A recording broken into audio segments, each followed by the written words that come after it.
And we are back with another episode of the beloved Market Talk, bro. We've been coming every week, showing up every week, hitting strong. The only time I may miss it is if I'm on the front lines of Iran, bro. That's probably the only time where I'm gonna miss an episode of Market Talk, if I'm on the front lines. And that might be next week, that might be tomorrow, we don't know.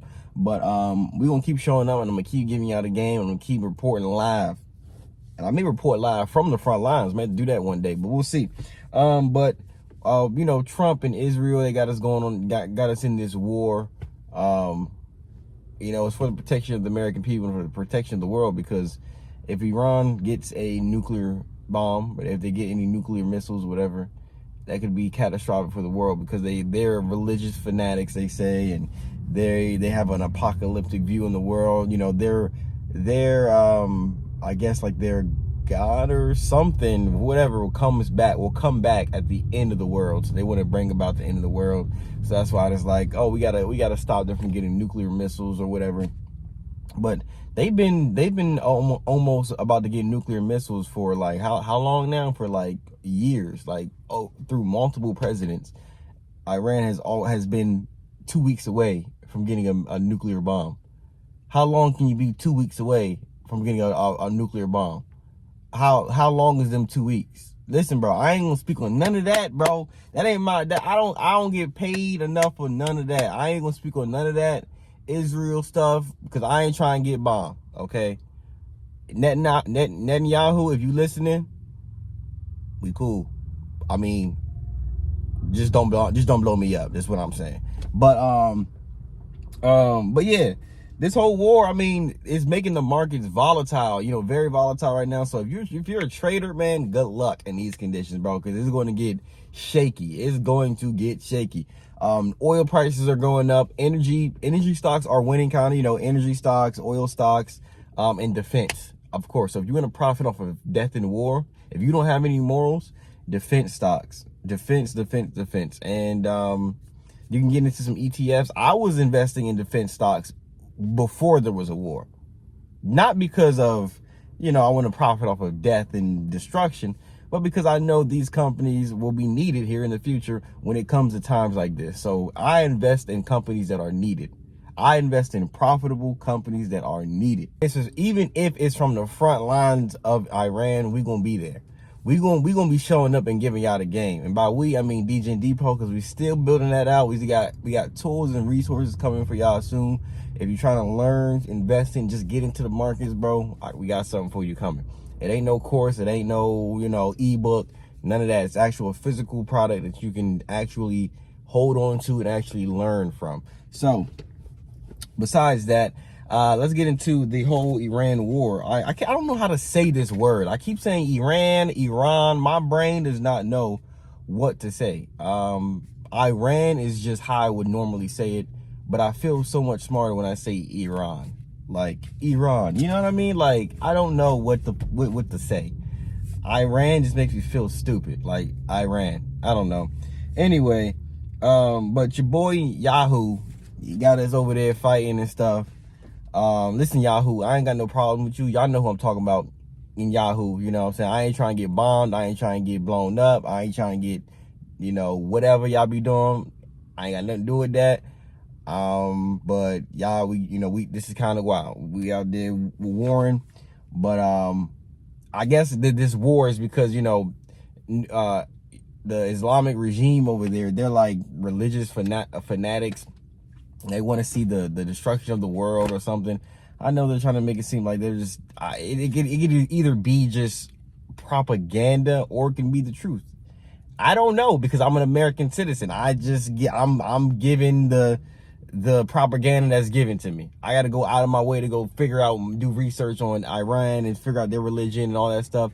I did some, but not enough to goddamn determine whether or not they're evil, sick people. They do be killing people. They do be doing wild stuff. So I don't know. They can't get a nuclear bomb, but they've been 2 weeks away from getting a nuclear bomb for over, I don't know how many years now, 10 plus years. I mean, how can you be 2 weeks away from getting a bomb for over 2 years? I mean, for 10 years. How does that even, I don't know. But that Strait of Hormuz, it has like 20% of the world's oil runs through that little small canal there. So if they shut that down, or if, you know, there's war in that region, it's going to be harder for boats and ships to pass through there. So that's going to make oil more scarce, because if you're not able to get more oil, you know, oil is not able to flow to where it's supposed to go, oil is more scarce. So when scarcity is in, then demand goes up. So when demand goes up, price goes up. So price of oil is going to go up, price of gas is going to go up, inflation that can go, it can leak down to food prices, everything going up. All because of oil. So that's how big this war is. And now the war was supposed to be quick and done, quick and easy. Like, all right, bro, my phone overheating. It's so hot out here in Florida. I gotta get me a studio or something. This ain't gonna work. But anyway, like I said, we were supposed to hit them quick. The war was supposed to be over quick. We were supposed to hit them, you know, hit their government. We killed the whole government. Wait, I can't keep saying we. I ain't do nothing. I didn't do nothing. They killed the whole government. They went in there, they killed the whole government, they killed everybody, and then they was hoping that, you know, they would surrender, and then the people would, you know, revolt, and they could put a new regime in there. At this point, they just calling for regime change. They want regime change, and they want no nuclear missiles. They want no nuclear bombs. So they were supposed to go in there, hit that, and that was supposed to be it, right? Everything supposed to be fine after that. But they not backing down. And the system didn't collapse. Like the whole government system they have over there, it was expected to collapse. There was supposed to be some fighting. It didn't collapse. They have a constitution that they're adhering to. So when their supreme leader died and their government died, they can easily replace those positions because they have a constitution in place. They have, you know, orders and law. They got rules and regulations in place that they just following and just going about their normal thing. So the Iranian foreign minister got on an interview like what was this, yesterday, I think. They got on an interview yesterday with with NBC. During the interview, the NBC reporter had asked him a couple questions about like his thoughts on this war and stuff like that. Bro, they're not backing down. They're not backing down. The Iranians are not backing down. They, at this point, they're ready. They said they are more prepared for this war than they were the last war. Then the NBC reporter asked them, do you want a ceasefire? They said no, we don't want a ceasefire right now because you know, the US has to, you know, take responsibility for what they did. They bombed the school, they bombed a ship, that they took out over in it was on the way back from a parade or something in India, and they blew it up with a torpedo, and they keep on bragging about it. We blew up we blew up a Iranian ship with a single torpedo. That's the first use of a torpedo since World War II. Well, that ship was unarmed, and it had a bunch of training people, you know, training officers, people in training, because it was going to a non-military exercise in India before the war had started. It came back, got blown up. So now they're saying that's a war crime. That's a war crime there. That's a war crime. You blowing up schools. So you know, Iran has every right to defend themselves. They have every right to, you know, bomb U.S. military installation in other countries. They're not attacking the countries themselves. They're just attacking the other military installation. So then they asked, are you worried about U.S. ground troop invasion or ground invasion with troops? They said, no, we're waiting on them. The reporter literally was gagged. He didn't even know what to say. He said, you're waiting on them? What you mean? Bro, then when he said that, he was like, no, we're waiting on them. And he smirked. Bro, he said, we're waiting on them. And smirked. What? He said, we're waiting on them. Bruh, if Trump see that video, bro, that's going to just make him even more mad, bro. That's like poking the bear, bro. That's gonna make him so mad. Like, are you waiting on us? All right, bet. Send the troops in. That's how this war is looking right now. It looks like it's gonna get dragged out for a long time because Iran is not giving up. But the only way out is Trump and Yahoo. They want the complete surrender of Iran, and Iran is they ain't going down. They said we ain't fighting. I mean, we ain't going down without a fight, and we ain't surrendering. We don't even want a ceasefire. Y'all can come on, bring it. We ready. We were so ready for this war. We've been waiting for y'all. they said they're confident that they can repel any attack. They're prepared for it of any situation. I mean, you got to think about it. Like, what would happen to us in Iraq and Afghanistan and all this stuff? Like, Vietnam, like any place that we have invaded, the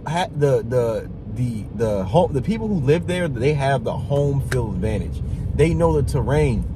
They know all the nooks and crannies. They know the hiding spots. They know everything. We don't. I mean, we of course get like, intelligence and stuff like that, but they know like on the ground what to do, bro. They can be in the mountains and different stuff like that. That's what they was doing during the past wars in the Middle East. They were hiding in the mountains, and it was harder for them to, really nail down where these people were at, what they were doing, stuff like that. And Iran has these mountains. Has these mountains on there. It's like a fortress, bro. So it's like, hey, they ready for it. They said, bring it. We ready for it.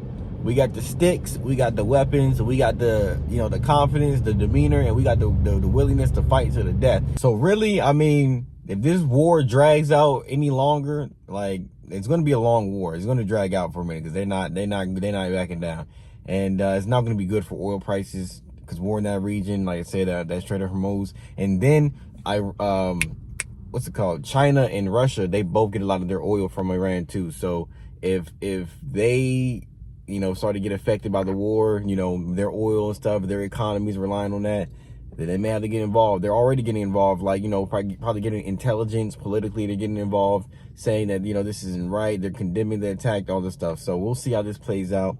But I'm going to go ahead and end this episode here, man. Stay locked in. Make sure you're investing during these times of war, bro. And gold, any companies with great fundamentals that the world needs, Nvidia, Microsoft, Google, Amazon. Don't invest in these one-off random companies that are claiming to be the next big thing. That this is the next big thing. This is going to replace that. Don't invest in those type of companies right now. Invest in solid companies. Invest in profitable assets and get them on a discount during this time. All right. Gold, silver, anything. Just make sure you in the market. Just make sure you investing. I'll see you on the next episode. Peace.